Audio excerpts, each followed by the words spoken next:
Right, welcome to A Pint with Seaniebee. This is a experimental episode. I've just turned 51 and I decided to go on a tour of my homeland with my best friend and partner. Those of you who know me and who have listened to the show before will know her as The Don. Hello, The Don. Hello. We've been kind of driving around Ireland for the last 5 or 6 days, and I've had my birthday. And it's our national tour, Johnny. It's our national tour. Yeah, it's a national tour of Ireland, an international tour of Ireland. Anyway, we're in the Harbour Hotel in Galway. We've just been out. We're a bit drunk. We're out on the piss, as we have been nearly every night for the last 6 nights. And we thought we would do this as a sort of experimental podcast because we've seen a lot of things, haven't we? I've seen things, yeah. Some good, some bad. We've also been kind of wandering around and going, oh, we could live here. And then 2 hours later going, no, we fucking couldn't. We fucking couldn't. It's kind of 51 and Dublin has got really expensive. And we've been kind of looking. The Don has 2 kids, so we're kind of stuck in Dublin for the foreseeable. But we're dreaming. Ergo, this thing. We're kind of toying with an idea. One of the things we're toying with is we're going to just drink a bottle of something when we have these chats. And what have you brought with you today for us to drink? Today, Oyster Bay, Sauvignon Blanc from New Zealand. It's kind of a dupe for Freeman's Bay, which is from Aldi, except like €5 more expensive. So that was only €10 in Centra. Was it only €10? Fuck off. For Centra as well. I know, but still. For Centra Lahinch. But even at that, knocked off price at 10, whatever it was. Tenner. 10 right, straight. So even they at didn't that, even do the 99. They didn't even do the 99. The 99 thing's gone away. 99. That was a Paracity thing in the 90s. Oh, but we have to talk about. So anyway. Yeah, but anyway, so essentially it's a dupe of Freeman's Bay, which everybody else will drink from Aldi, except you're paying €3 more in this case. But they don't do the 99 cent anymore thing. And also, we did learn something about 99s, the ice cream. What did we learn about the 99s? So those overseas listeners, one of the things we're toying with is trying to give an outsider's view of what it's really like to be in Ireland, right? Because there's loads of Americans around at the moment because we're in the middle of the summer and they all come over and we take their dollar and we doff their cap. Donald Trump has a hotel in Doonbeg, right? Yeah. And he came over. His golf resort. He was coming over to stay in his own golf hotel. Was it or wasn't it though? Because his neighbours, Leo, had agreed to come down, but he wouldn't meet him. Yeah, but you can't go. Oh, but look, everybody else was a bit like, well, fuck him. I'd say if the head of Cameroon arrived into Cork Airport, Leo go down and say hello to him. You know? Quite possibly, he's over that way. President Ngubi from Cameroon. Essentially, everybody. You know when you say, I wouldn't go and see them if they were playing in my back garden. Everyone was like that about Donald Trump. Like, let's just turn the back. Like, fuck him. Doonbeg did not have that approach. So Doonbeg is on the west coast of Ireland, and it's a fucking. Is it a shithole? No, it's probably not. Is it a shithole? It's very nice. But they acted like fuckwits, didn't they? They took the soup. They'd acted. Explain to our overseas listeners what taking the soup means. Where do we even begin with that? Well, it's famine. So there was this thing that people like to call a famine, and I don't call it a famine. It's like ethnic cleansing, but that's because you have eating disorders. You probably would have. You'd have loved living. I would have been great in the famine. I would have been heroin chic. You would have been fuck yous all. Day 46, water cleanse. Yeah. Hey, look at my ribs. My sternum is just. Look at my hip bones and ribs. The way they protrude like a ride. Excuse me, my hip bones did protrude. You would have loved it. They did protrude and they were fucking lovely. Yeah, but you would have loved the famine. No, because everyone would be like that then. No, because in your house they would have gone, well, we don't need to feed Darren because she's... But then I wouldn't get attention. They would have given... No, you would have given your... There's no point in that. If you can't get attention, you would have given the rest of your family point? your food quotient. I don't like my family that much. You do, because it would have been more important to look slim. If everyone is really skinny, you look kind of fat, right? Even if you're skinny. I know. So if everyone is skinny, you'd be still gonna get those. I know, but like I was never one for looking skinny so much as I was one for just trolling people. Oh, how's Sarah? No, she's not well. She's dying now. She's dead. She's dead. Look at her. So anyway, Doonbeg is, and by the way, Doonbeg is famine country basically, west coast of Ireland. Donald Trump built a golf course there. Look, on the one hand, 5-star hotel. look, they took the soup, and everyone's very embarrassed. How could they? So taking the soup is when if you were in famine times, you would go to the English settlers who would probably be Protestants, and they'd have loads of food, and they'd just put on a Sunday a foodie thing for the poor Irish peasants. And even though they were the cause of it, we'd still go and eat because we were starving, right? That's probably taking the soup, is it? Is that like me taking the nuggets on a Thursday night? The nuggies. The nuggies. Yeah. So anyway, Donald Trump arrives over, and his son and those dickheads go out to Doonbeg drinking in the pubs and Full pints, probably don't. And all pay the Irish tab. people in Doonbeg go, "Oh, what a great guy this guy!" You know, and I can kind of understand. Few it 'cause American he's- flags. Here's the thing, though: had they not done that, what would have happened? For 6 hours on social media, we would have said, "Yay, Doonbeg, well done! You gave him the finger." A week later, on our He news, closed it down. all 6 jobs in Doonbeg have gone under. Groundskeeper Willie is now. And we'd all go, "Fuck them, fuck them." Yeah, but anyway, so in Doonbeg, there's a big Donald Trump hotel, and we're all a little bit embarrassed about it in Ireland. It's a bit, we had Ronald Reagan was over. Every American politician has to have the Irish vote in Even America. the black lad had it. Yeah, Obama, and That was a push. you're not allowed to say that. It's racist. No, he is black. I mean, Well, like, it's not. he may choose to be brown or something. No, I'm pretty sure he's black. But I mean, no, like, I have no issue with Obama. But I mean, even he had to find the old Irish relative. And I kind of think the rest of us are sitting here going, we need the gene pool to widen. Except for the odd taxi drivers. Like, we're full, we can't take any more of them. They're coming in from Eastern Europe with their good teeth and their height and their metabolism. There's not good teeth in Eastern Europe. Yeah, I know, but like... That's only America.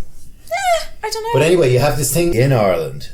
The British owned Ireland for 700 years, 800 years, still own a bit of it. And America tends to favour the South, the nationalists, the people who want the island back, even though Britain is their staunchest ally. But they go, oi, Britain, you need to sort the Ireland situation out, which they did with Clinton.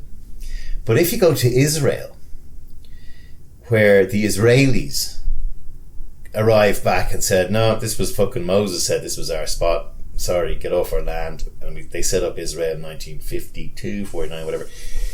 The Americans support the Israelis Yeah, so... against the Arabs. So they're Why does this in our support situation here? they're supporting the invadees. No, I know, like everybody is always kind of... The reason Irish people, I mean, most of the world kind of land on Palestine's side, but Irish people have always had this affinity with Palestine because... I've seen this show before.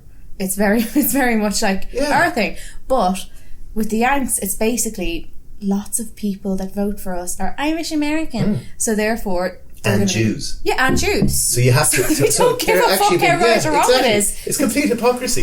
They should be supporting the Arabs in the same way they're supporting the Irish. I'll stop you there now. They should be supporting the Arabs. Palestinians, whatever. Yeah, no, okay, I know. We're They should be because... We're not going to even put this out. They should be because that's so their style. Having landed upon this undiscovered land and just taken over and let's just rape and pillage and kill all the tribes and take over and still let's have Thanksgiving with no fucking shame whatsoever. Yeah. They still have their 4th of July. Do they do Juneteenth?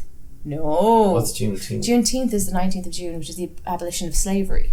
In America? Yeah. Not a fucking thing. I never heard that. I lived there for 8 years. See? Not a fucking thing. Nobody gives a shit. But it wasn't called Juneteenth. No, it's Really? maybe it's not. Maybe that's a really uncool term. I have come across it quite a bit. Sounds like a term that the people who would be pro-slavery made up. It's a bit too kind of sarcastic or something. Well, I wasn't on the ad campaign, John. Anyway, so However, these people that came over and they took over, raped, pillaged. You're surprised that they don't always fall on the right side of things across the water. Shocking. So you have 300. So there's roughly 350 million Americans, and I think there's 25 to 50 million of them who claim Irish ancestry. How many Jews are there in the world? It's not a lot. I remember we talked about this ages ago. Was it with you or somebody else? I don't know, but it was. I was shocked by how few. So there's 6 million people in Ireland. There were more though. There's only about 6 Jews in Ireland, I think. But yeah, there used to be more in the famine. Yeah, we go back to the famine. There was 8 million in the famine. No, there was 8 million in 1840. There were 8 million people in Ireland. By 1870, there was only 4 or 3. 2 million roughly had died, and 2 million fucked off to America or Australia or wherever. And it's still 6 million. I think there's about 1,000 Jews in Ireland, right? And this is not anti-Semitic, by the way, right? I've lots of my best friends are Jews. No, but like it's not. Hey, Gary. Hi, Gary. And Gary Cohen, by the way, Cohen, and Nick Cohen, his brother, big friends of mine. But there's only 12 million Jews, or 13 in the whole world. What does that say about Irish people? There's not that many of them, and yet they've done something. How That's many the fucking point. Irish We're so people lazy. did it take? Yeah. What does that say about Irish people? There's 6 million people in Ireland who are Irish, and there's 70 million people around the world who could get an Irish passport. Something like that, right? Which is the entire population of Britain. They're all singing with their shamrocks. They're coming over here, spending their money. You know, so not like, Irish then. We're doing the worst thing you can do, which is going on our summer holidays for a week in July in Ireland, which on the is wild Atlantic way. on the west coast, the west, where it's just full of Americans thinking how cute we are. But the problem is, you don't get elected American president unless you have the Irish vote and the Jewish vote. And so they can just go, yeah, Britain, oi, come on, give Ireland back to the Irish, you pricks. And they can go down to Israel and go, oi, Arabs, stop throwing stones at the fucking Israelis that they'll stick rockets up your ventilators, right? And there's the fucking hypocrisy. And you get elected as... But this shocks you. Yeah. As though it would have been fine before that. Like the nation is just founded on shittery. This nation or America? Wow. Everyone, probably. No, I was talking about America, but... So, the 99 thing. There's a 99, which is a famous ice cream in Ireland. It's a summer ice cream. And they have this big, huge metallic machine with a white handle.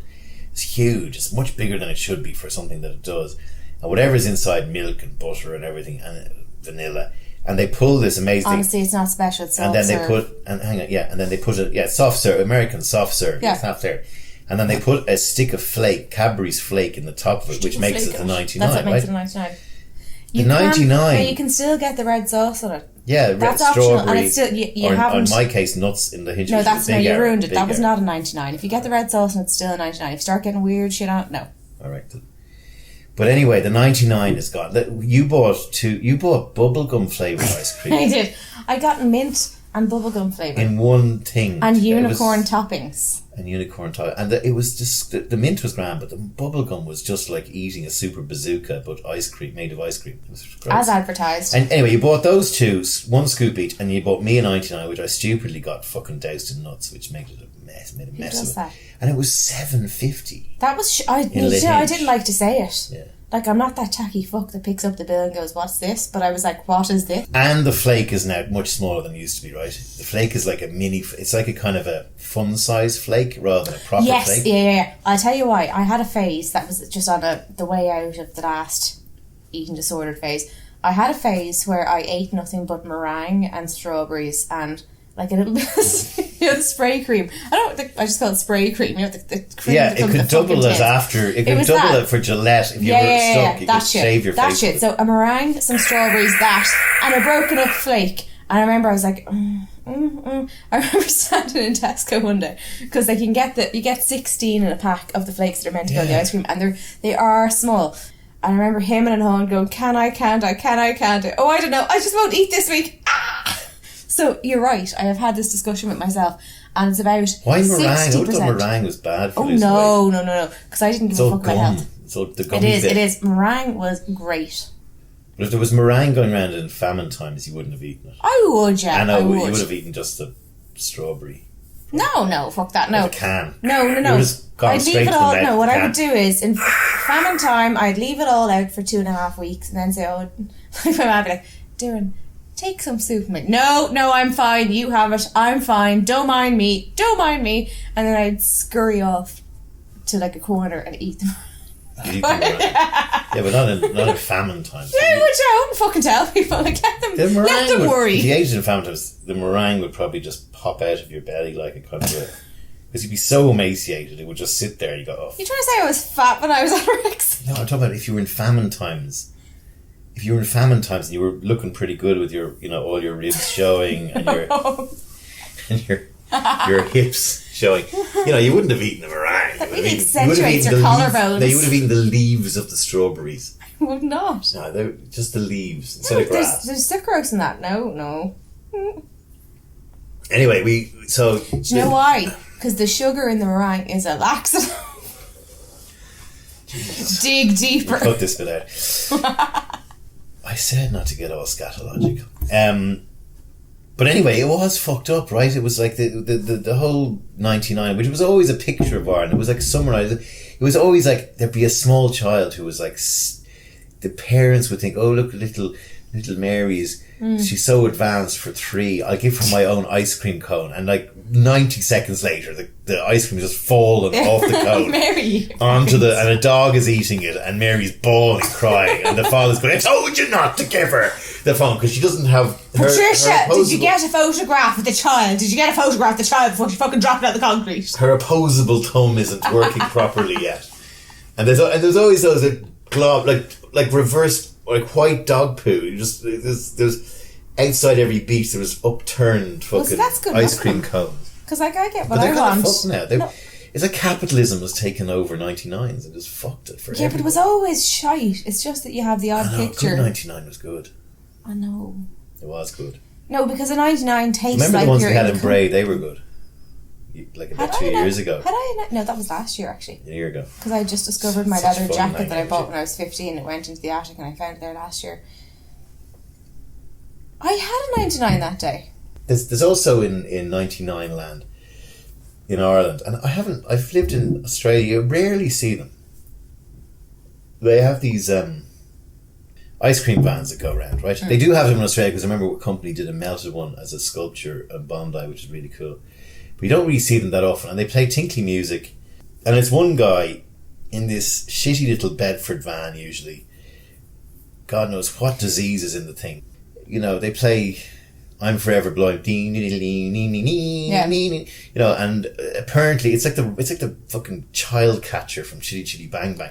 Children are supposed to come flocking out of the estate, and they drive them out to the local park and they dump 2 13 to 14-year-old girls there, and they fuck off for the day, and the girls have to sell the ice cream because the people running it are not ice cream men. Funny enough, you're the ice cream man. They're all real knackers, and like, I know, sorry, I'm not allowed to say that, but like, knackers in the old sense of the word. It's a front. It seems like something that like these guys are doing to, dare I say, launder money maybe from drug making.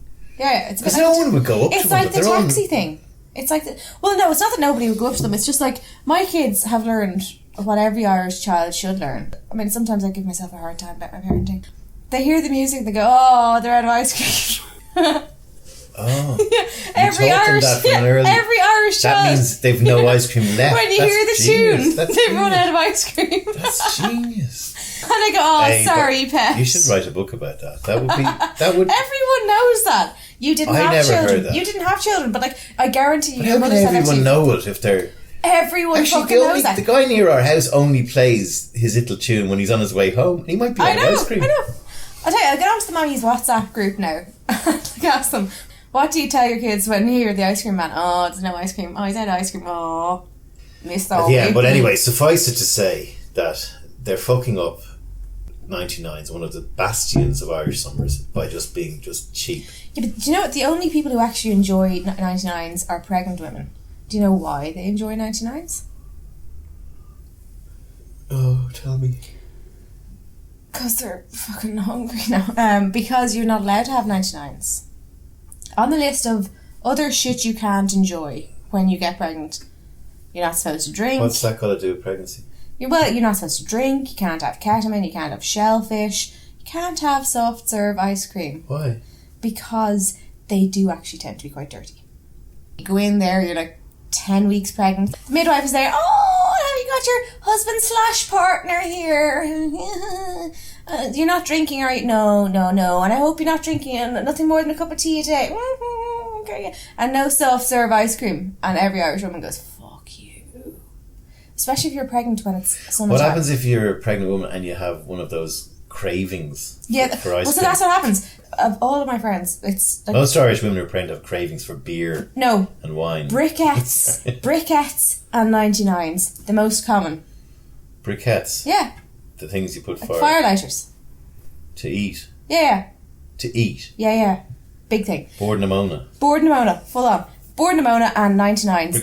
But just for overseas listener, because Ireland is possibly the most profligate when it comes to its climate change number or whatever. We have all these bogs in Ireland and we dig them up and they release noxious fumes that kill everybody else in the world, and we turn them into little shoe-shaped things that you can throw on the fire and they cause smog. Yeah. Well, how could you eat that? With ice cream, soft serve? No, not with the fucking ice cream. No, but it's a very, very common pregnancy craving. I think it's a lack of iron. Is it iron or something? No, I think it might be iron. But it's very common. There are people who have like PCOS, which is classified as an eating disorder, but it's not really an eating disorder. Can you eat coal? Yeah. All of those things. But turf. Yeah, but it's mainly the firelighters. The firelighters people at home. There's women at home just breaking up a bit of turf. If you count off 5 or 10, slowly. if you can think of 10 Irish women in your life who have been pregnant in their entire lives. That's easy. Yeah. So I guarantee you at least 3 out of the 10 will have had the firelighter thing, and 10 out of 10 will be able to tell you, oh yeah, that's the thing, I didn't have that. Mine was sandwiches with meanies. Remember the meanies crisps that were like 5p? And then they put them up to 10. Okay. You're from Camatini, so you didn't have them. I'm once a lot older than you, so we had Tayto at 2p when I was growing up. Oh my god. By the way, Tayto crisps, another thing about Ireland, they're the best crisps in the world. And when we say crisps, they're like what Americans would call chips, potato chips. Cause not Nordy Tayto, no, there's Nordy Tayto, which is Northern Ireland British Tayto, which just nicked the name. Tayto, by the way, it took me years for me to realise it was actually potato. Jesus Christ. I always thought it was Mr. Tayto. It was just, that was his name. It was Mr. Tayto. Sorry, at what point did you realise the connection? In my late 20s, early 30s. Someone went, Tayto, as in potato, and I went, I'd say you're over there thrilled. OMG. I'd say they're thrilled they paid for a private education for you to cop that I've said to some friends of mine. 20s. I've said to some friends of mine since, and they've gone, OMG as well. Also private education. Because you see Mr. Tayto, and you know him as Mr. Tayto, and you just go, that's... Yeah, it comes like, from the word It's like his name is potato. O'Reilly. It's like Mr. O'Reilly or Mr. Kyo, because they have Kyo's crisps now. Yeah, but like potato. Yeah, but like you just go, that's his name. His name is Tayto. Did you never think outside the pack? But like, there's a lot of things like that in life where you go, you know, you mispronounce something your whole life. Oh yeah, no, I get those. You know, it was just one of those things. No, there should be like a helpline where you can safely ring up. Did you feel like an arsehole? Yeah, I did. Yeah. I did. There was something, and I used to work on the advertising for Tayto, and it was actually... Jesus, it gets worse. I didn't even know that when I was working on the advertising. It was later, because I did that when I was 20. You know the way muck savages. You won't ask for a packet of crisps in a culty pub. You just ask for a package of Tayto. Yeah. You're not asking for Tayto specifically. Have you got Taytos? What Taytos have you got? Have you got Schnacks? Have you got Chipsticks? Have you got Monster Munch? Yeah. Taytos. So Tayto are an actual Irish brand, and for years they were the one, like Cadbury's chocolate, Tayto, and maybe sausages and rashers were the things that people brought to their when they went to Australia. Lilt. Yeah, we can go through a long list, but Tayto was top of the list. Yeah. And this company was like, it still is the biggest selling crisp in Ireland. And it took them fucking forever. I mean, I told you I worked with them in the like late 80s. And I was like, you know what you should do? What? You should export to America, to Boston and to fucking Sydney, where all the Irish are. And they went, oh really? Why would we do that? And they just, but now they've kind of got really dynamic. So this crisp company, any of the marketing people who are still listening to this thinking it might be something to do with marketing or advertising, this is the bit. They were the number one selling crisp in Ireland. They were not 80% share. Yeah. And then they did nothing about, launching overseas, because their product is great, right? Mainly cheese and onion. It is great, but like anybody who comes to live here and isn't Irish and then goes abroad, it's still, if your friends come and visit you, if there's anybody passing through, there is that thing of, oh, can I get Tayto? Yeah. And they're brilliant, and you have Tayto sandwiches. Then they had salt and vinegar flavour, also quite good, but not as good. No. They had smoky bacon, not as good. It was getting a bit artificial. No, I won't have anything bad said about smoky bacon. Smoky bacon, you have to be on the cider. Salt and vinegar, I can't understand. You may as well just have fucking Perry crisps while you're at it, like an absolute Philistine. But anyway, so this company goes through the 80s as the top selling crisp in Ireland, the 90s as the top, and there's all these probably ad people, and everyone's saying, here's what you should do, here's what you should do. And then, like, about 10 years ago, out of the traps, they opened a fucking theme park, like Walt Disney. Yeah. From a crisp. And you can imagine that being like in an ad campaign. Oh, I you should actually open see a that theme one. park for kids. And they went, all right then. And they bought the land and they did it. I haven't been. Have you been? No, never. I was just thinking. You should be. I know. You've got kids that age. I know. You're a terrible mother. I know. I did say to them. I was like, "Oh, have you been to Tayto Have you got Park?" some little rule like, oh, if you hear No. the Tayto crisp pack, that means Tayto Park is closed? No, I was saying, I must go to Tayto Park, and she was like, "Oh yeah, I went with my daddy." And I was like, "Oh, that's you, grand then." And she's like, "Well, I mean, that was like 2 years ago." Has their daddy not brought them? Yeah, he has. Yeah. Oh, he has, right? So they've been. Do you know what it was? He beat me to it, and I wasn't fucking racing to get there. Oh, well, I can understand that. He got me there, and I was like, do you know what? He's But taking apparently them it's now. quite good. No, it is. It's meant to be really good. He's taking them now. I don't want to be that bastard. Like, leave it go. Let it be special. Don't go racing to bring them again the same year. Don't be an arsehole. Next year rolled around, and I don't know. I think I was just hungover last year. Then this you do year, bend over backwards for those 2 kids, though. me. Yeah, bringing them places. I but bring them to school. Fuck off. you brought them to Penny's I brought them to to get my Penny's. present. They had a great time having the ugly shirt The competition. Don bought me nearly every shirt available in Penny's for my 51st birthday in very colourful formats. We're just having... They're lovely. when we finish the podcast and we finish the wine, is that the Okay, rule? that's a rule. Then someday we'll come on with a The bottle one of you were wearing Slain this whiskey morning and we'll drink that. was not that mad, but like Noah took that really personally because I No, like it's that one. Ayla, her kid. Yeah, no, I We was should like, change that their one. names just in case they get embarrassed. Right, Niall. Niall. What's And the worst Ailish. man? What's the worst man's Anya. name in Ireland? What about Unan? Unan. Finbar. Yeah. Well, we call Noah Unan from now. So the only people that know, so in the future when we're dead, if they miss this first episode, they'll go, she was going on about Unan, it mustn't be my mother. So let's just say N is Unan. And what about A? What do we call her? Anya. Anya. Anya and Unan. So anyway, you're a great mother to Anya and Unan. You brought them to Penny's to get my stuff. For my birthday. No, I was a bit under the weather, and I was like, oh fuck, I have to get a present. I have to bring them out. Okay, we have to look for ugly shirts. You know yourself. Basically, anything Mammy would wear that's a dress, but like in a man's shirt. Yeah, cool, grand. Not mad enough. Noah spotted a shirt, and I was like, oh sorry, Anya was. Yeah, come on. Your little rule's not going to work, No, Sean. you have to. 'Cause They know who they are. It might affect them gravely in the future. Oh fuck it. Do you think that's what's going to You that's never going to know. be the piece? Could be- Okay. you never Anyway. know what little straw will break the little kid's back, you know? Illegitimate number 1 said to illegitimate number 2. I don't call them that either. We're living in 2019. Sure, nearly every kid is illegitimate these days. I bet you. I bet you this year there has been more illegitimate. I mean, in the old school sense. No, I don't. Actually, like the years I Yeah, was but you having can't kids. call them that. And also, it's nothing. It's actually probably cool to be legitimate. I'd love to be legitimate. I know you would.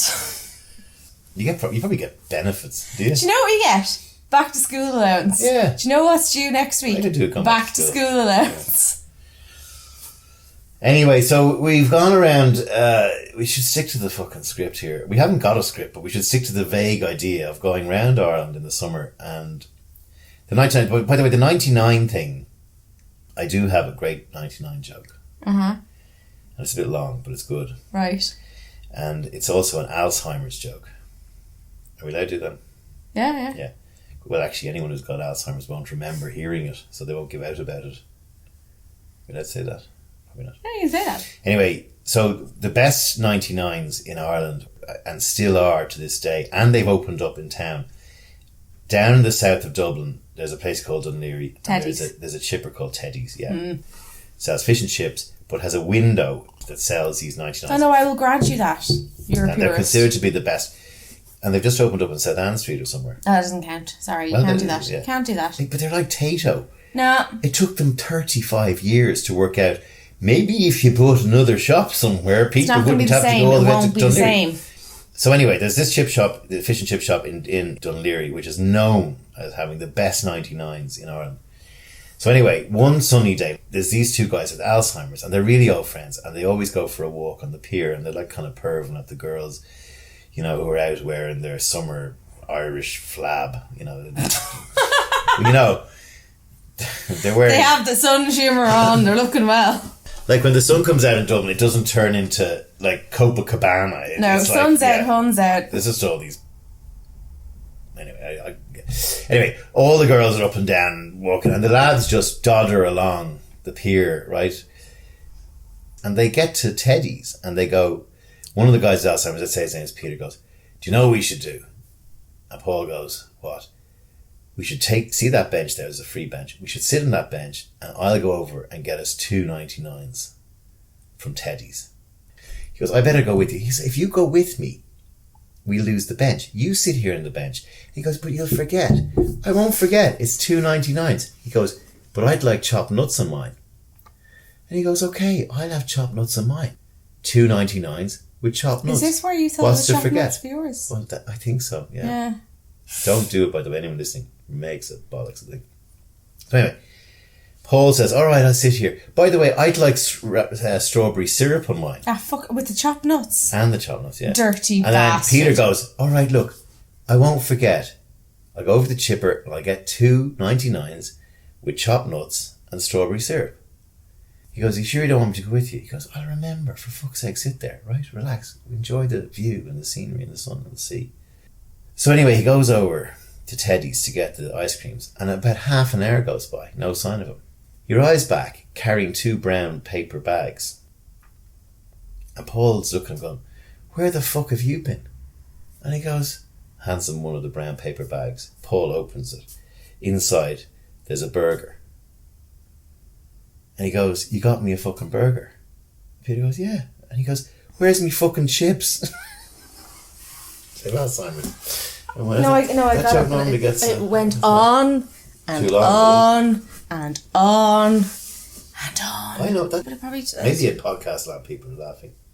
Are they sniggering away to themselves? Well, chuckling away. It's a lovely, if you dissect the joke, it's a lovely Alzheimer. So it's a lovely twist. No, we get the joke. It's just that it went. And if your dad has Alzheimer's, you can tell it to him every day, and he'll still find it funny. That's funny. There is that bit. Are you the next Brendan Grace? Okay, so geez, we weren't even going to talk. Oh, you were. We did mention this. So anyway, yeah, today, again, Irish Americans probably love Brendan Grace. Yeah. Brendan Grace, one of the comedy institutions of Ireland, died kind of out of the blue a bit today. Oh, it wasn't. He was young. He was only, what, like 68? 68, yeah. Yeah. Hadn't been well. Well, there was that show we watched today. No, today they replayed some fuck with the interview on midday here. So we were driving today from Clare.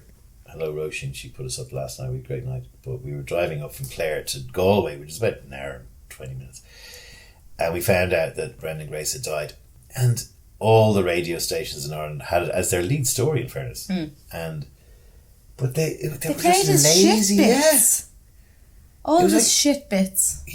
So he's a really famous Irish comic. He's a bit like kind of, what would he be like in America? He's like a kind of a family, plays cabarets. He's that he loved it. Yeah, Sammy Davis Jr. and Frank Sinatra. Yeah, he is all the all cabaret kind of era, and that's what he's based upon. But he's also like, and Father Stack. And Father Fintan Stack. That was my joke today. You've had your fun. You've had your fun now, Brendan. Good night now, Brendan. Yeah. No, he was Sleep kind well, of... Brendan. He did the cabaret thing, which was very family friendly, and it had to be... That's kind of the time. But he's a slithery bastard. He's not actually like that, but he had that kind of the Father persona. Stack, yeah. So, like, the Father Fintan Stack, anyone who remembers him... this podcast, Darren? Don't call me Darren! Would you like us to cut that bit out, Darren? Stop! Yeah, there was a very famous show called Father Ted, which probably as good as Fawlty Towers, but that kind of level of comedy. And Brendan Grace played a guest role in one episode, and he was just this creepy priest. Yeah, he took over Father Jack's chair for that episode. He did? Yeah.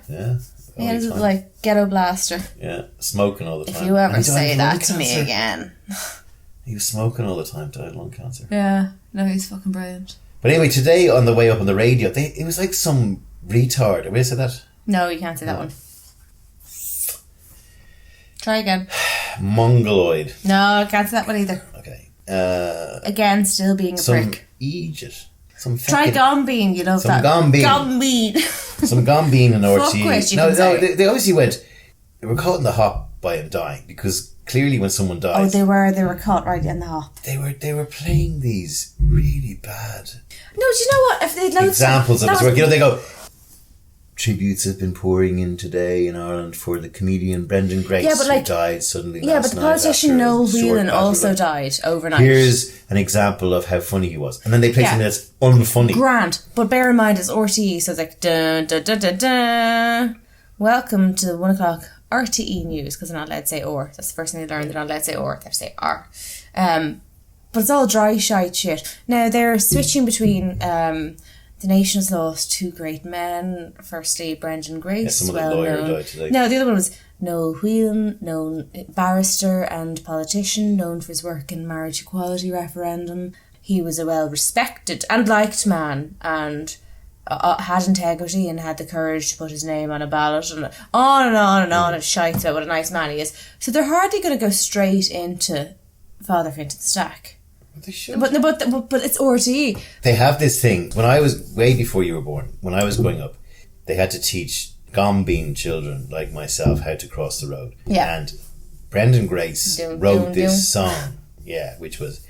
Dun, dun, dun, dun. It was like kind of country and western, and it was like, remember, 1, look for a safe place. 2, don't hurry, stop and wait. 3, look all around and listen before you cross the road. Remember, 4, let all the traffic pass you. 5, then walking straight across you. 6, keep watching. That's the safe cross code.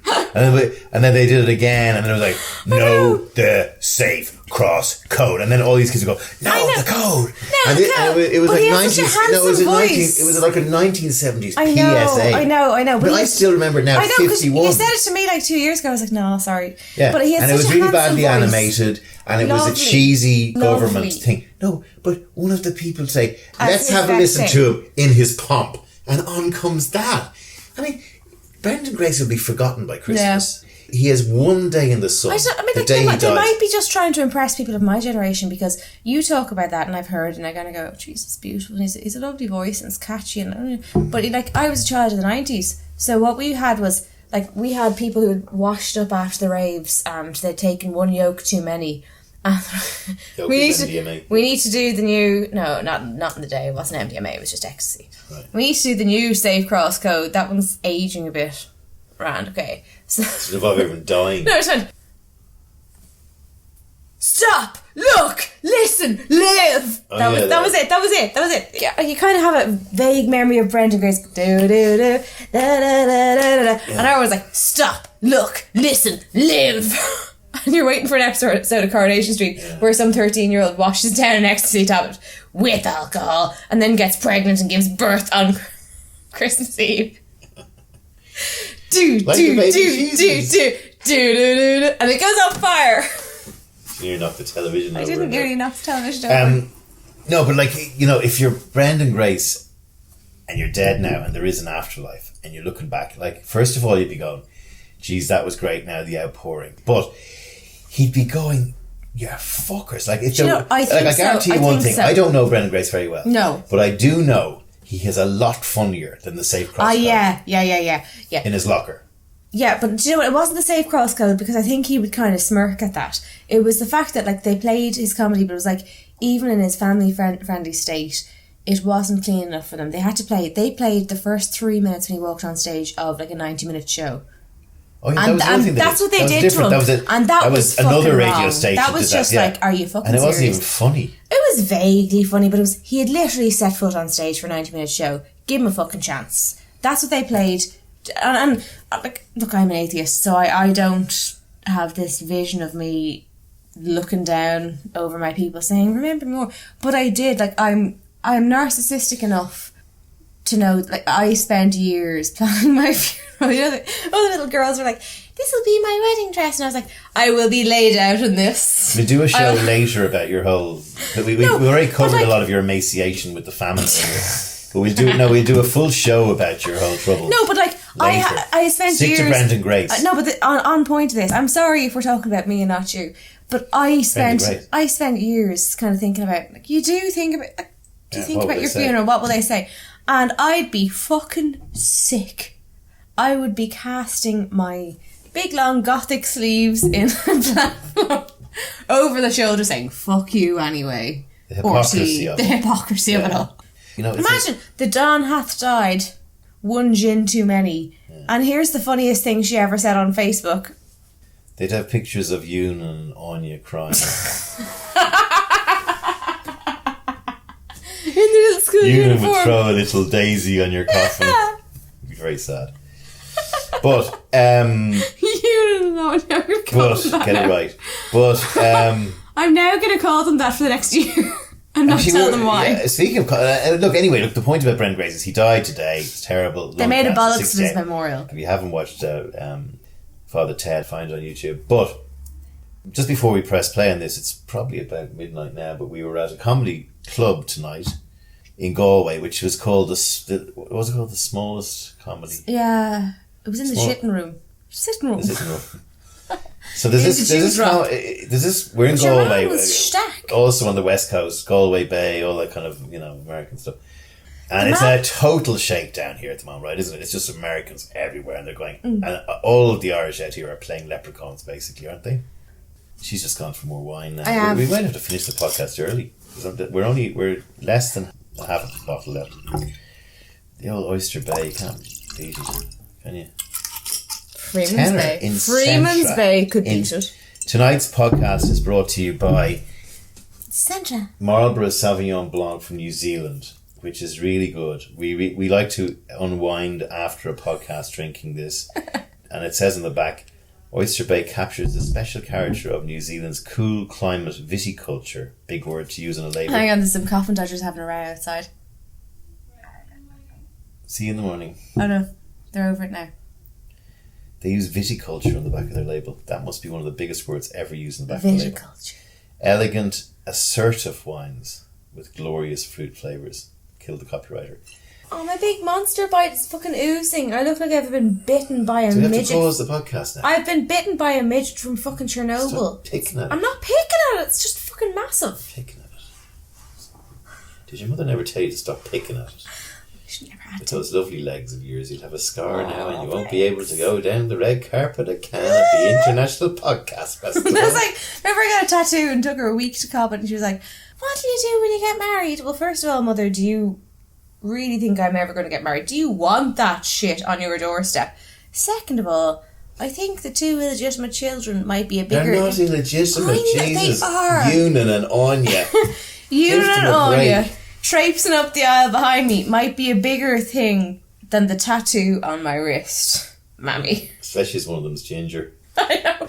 Sorry, Yunan, if you're listening. See, you can't say that. I can't say that now. In Ireland, you can slag the gingers. I can say illegitimate because they know what side my bread is buttered on. The whole gender thing starts when it goes, did you just call me ginger and I don't identify as ginger because I dyed my hair strawberry blonde? Fuck you, you're a ginger and you're from Ireland. I tell you what though, I have ginger heritage. We all know. Well, not everybody knows. Yeah. Even though you try to keep that a secret. Occasionally it tufts up.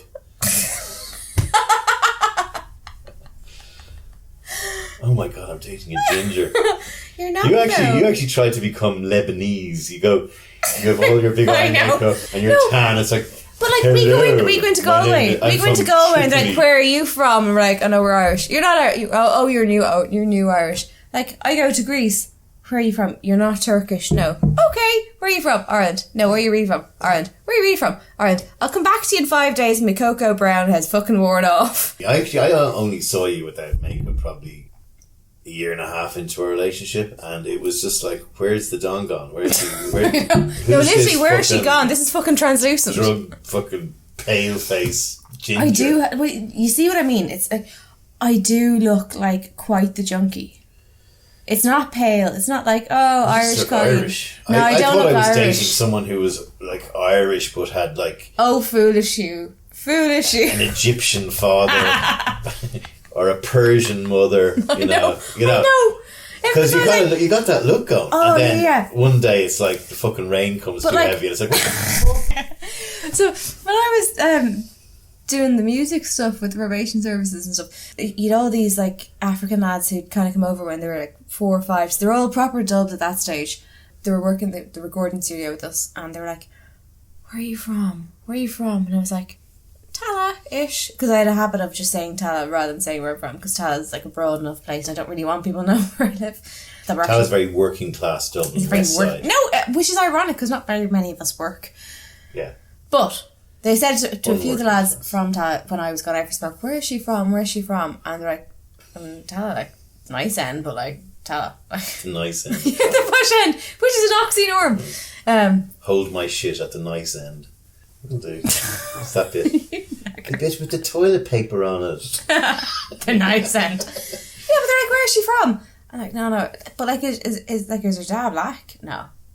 And then suddenly they all backed off like, oh. Your dad's very ginger as well. See, it runs in families. But no, they all backed off and like, oh, we're really sorry. We only date women of colour. I'm so sorry. Off they fuck. I was like, okay. Grand so. Well, I only date women of colour, and I thought.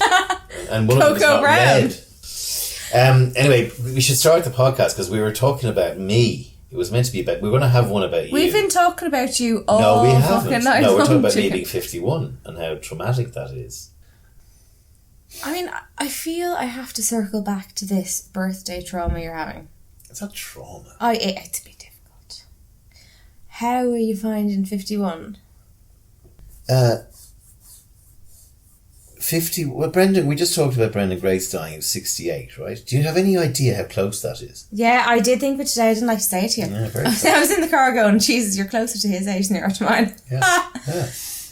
Anything can go wrong. Look, I've said to you for the past week or two, you're like, oh, I'm going to be 51 this week. And I've said to you, do you know what? It's better because at least, do you know what you don't have? You don't have in a solid year of people going, oh, 50, Shawnee, how are you holding up? And now I've just done it to you. No, you haven't. I know I have. I've just said, how are you holding up? I know you're good about it. Like, look, the worst pricks are the ones who are like, life begins at 40 or 50. Like, death begins at 40, right? Death begins long before then. Well, for you, but that was the famine. I'm 50.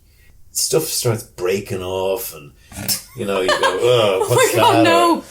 You know, you look at yourself going, this can't be right, or you know, I still think of myself as like 23, but a bit wiser. Right. I see. Sorry. I don't know. I'm trying to, you know, something does happen where you go, you know, flick switches and you go, all right, I've done all these things, and some have been good, some have been bad, and I've learned what's been bad and what's been bad for me, and then you have to go, okay, I don't want to do any of that anymore, and suddenly you can kind of go, oh, I don't do it anymore. So that's good. So but you're still getting fucking old. You know? Like you're honest. Yeah. Like you'd be the person to say it. So is there any vanity in just not liking it? I have very little vanity about it. I mean, you're. This is actually the end of the wine, so we will be finishing the podcast soon, right? Yeah. As I said earlier, today's sponsor is Sauvignon Blanc from Oyster Bay, who used the word viticulture in their logo. Obviously, these brands are not paying us a squat. We're just going to bring you great drinks to have while you're listening to the podcast with us. It's not vanity. It's you can't be vain. It's like way past vain. Yeah. Fear, slight. I don't really care about dying because I don't have kids and all that shit. I don't have a Ewan and Anya waiting for me at home somewhere. I'm quite blessed that I still have my hair, but I'm now wearing it in a ponytail, which at 51 is questionable. It looks shite down. It looks lovely up, but yeah, it's down tonight. I look like a roadie from Iron Maiden. No, but I don't want you to cut it though. I cut it once, and it was a bit like. Do you remember? I saw the pictures. You looked like an absolute. You looked like a Lego man. Yeah. Big square head on you. Do you remember Samson and Delilah? Yes. That's what happens if my hair gets cut. I know. I can't bring the tempo down. Did you realise I sang that song to you quietly under my breath? Samson. Regina Spektor, Samson. No, I sang it to you under my breath for a solid 6 months because you were talking about cutting your hair, and I was like, oh, I don't know about this. It's like it might spell end of days for me. I reckon there's a bit of me that, like you talk about vanity, there's a bit of me that fears that, you know, if I cut my hair, my dick mightn't work or something like that. I get that, you know? Yeah. Or, you know, I worry about that myself. I might go blind or something. But it's nothing more than you can't do certain things that you used to be able to do. Yeah. You know, I've been in hospital with what at the time appeared to be serious things that turned out to be diagnosed as, in one case, because I was in my 40s, well, this sort of stuff happens when you're in your 40s. And another case, I was 50, this sort of stuff happens when you're in your 50s, which is no fucking comfort. No. So it's basically just any day you could drop dead. And I'm not a hypochondriac. No, I know. Well, care. certainly for me, like, it's one of those things that kind of gets me more than you. Because when you were not well, you were kind of saying, "Oh, I'm scared," and I was never scared before, but I'm scared because if something happens to me, you're on your own, and I didn't have that to contend with before, and that was kind of creepy. Yeah.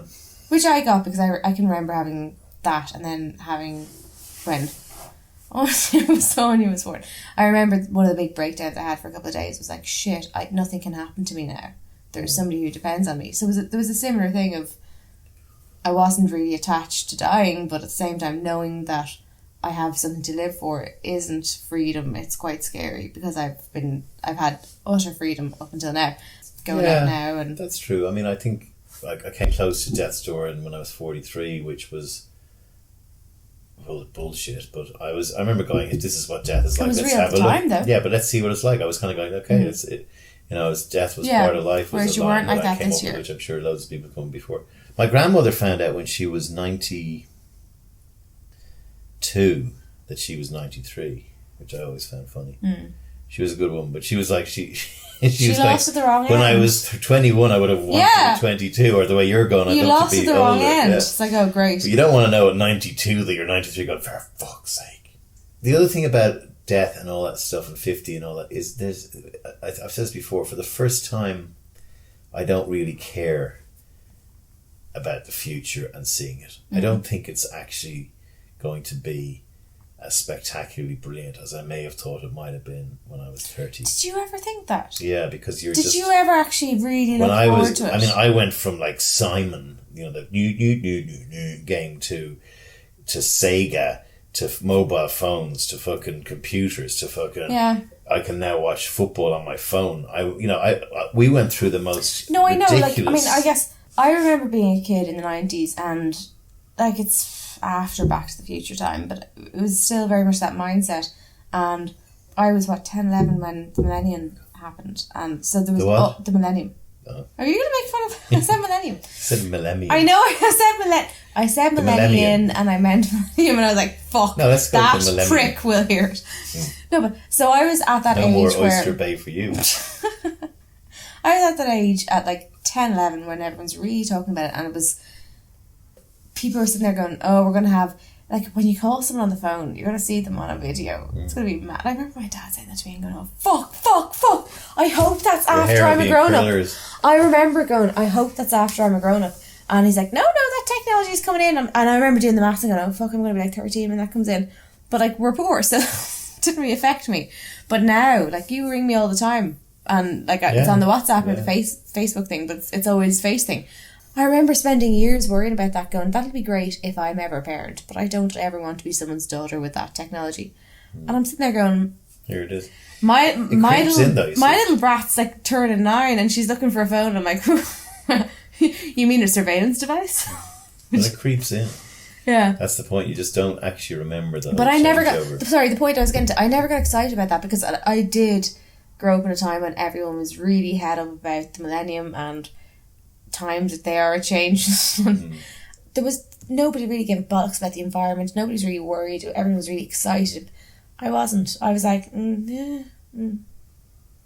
So I find it strange to think that you were living at the same time, like probably my age now, and like really excited about what's coming. And I'm going, I was like a jaded 8-year-old going, fuck it, no, you're alright. But I remember like being at Cannes, the advertising festival in 2008 at the World Cup and going, you know what, in probably the next World Cup or the one after, we'll be able to watch it on our phones.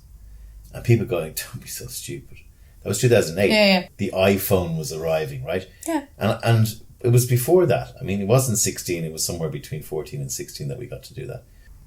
The problem is you don't, a bit like age, going back to your question, a bit like 51, someday I'll wake up and I'll not be able to walk or something, or my brain will have gone gaga, right? Or showing signs of gaga. And you'll never remember the exact day, but it's just this aging process that just keeps coming at you, and you just go, but actually I don't mind it now, because I go, yes, I do care about you and the fact that you're younger than me, and we can, I'll probably die first, and that's a bit weird and unfortunate, but I don't really care about the fact that I'm not going to be around to see what the future of the world looks like. But I wouldn't have said that 20 years ago. And that's the part that shocks me. So there's been a change for you where you might be more signed up to the world, in that I think if something happened to you tomorrow, you'd be, okay, that's a shame, I was only 51, okay, it is what it is. I think the big part would be, I'm really worried for The Don, I'm worried for what I've left behind, and that's the part that would bother you, even though slightly disappointed. 51, that's quite young. But it shocks me. Probably just up until the very moment of death. Yeah, it shocks me, and it shouldn't, because I would expect this of you. But it's still, I find it very hard to get my head around this idea that you were ever invested in the future. Well, I'm a humanist, and I think that we, forgetting about religion, I think the role of us here is to push the human species to the limit and to see how far we can go. Because I think the more we achieve as a species, the more it will be good for everybody. In theory, I know that's not quite the case. But even I think if we get through this capitalism thing, we come down to, there are less people starving per capita, than there ever were. There are more people cured of diseases. There are more people who can live a fuller life. I agree with you. I agree with you, but on that point, are there any less people crying themselves to sleep at night? It might be a good place to leave the podcast. Like, we can agree, life is much, much better, pretty much everywhere, than it was 100 years ago. Fantastic. It is just this heaven. Are we any happier? And are less people crying themselves to sleep at night? Well, I would answer that by saying that if you're living in a swamp, at some point you stop crying yourself to sleep because you live in a swamp. Do you? Yeah. Have you ever lived in a swamp? No. I did live in Crumlin for a few months. But then that's why you think that. No, I'm just saying. You don't stop. It doesn't matter where you are, and it doesn't matter if you started life in a swamp and you were there for 10 years and you end up in a massive Manhattan apartment, you are still crying yourself to sleep at night, and that bit's not going to fucking change. Yeah, so is the solution then just cancel the human race? No, I'm just saying that is an inevitable thing, and no matter how much better. And what makes it, people cry themselves to sleep less at night? being a different person.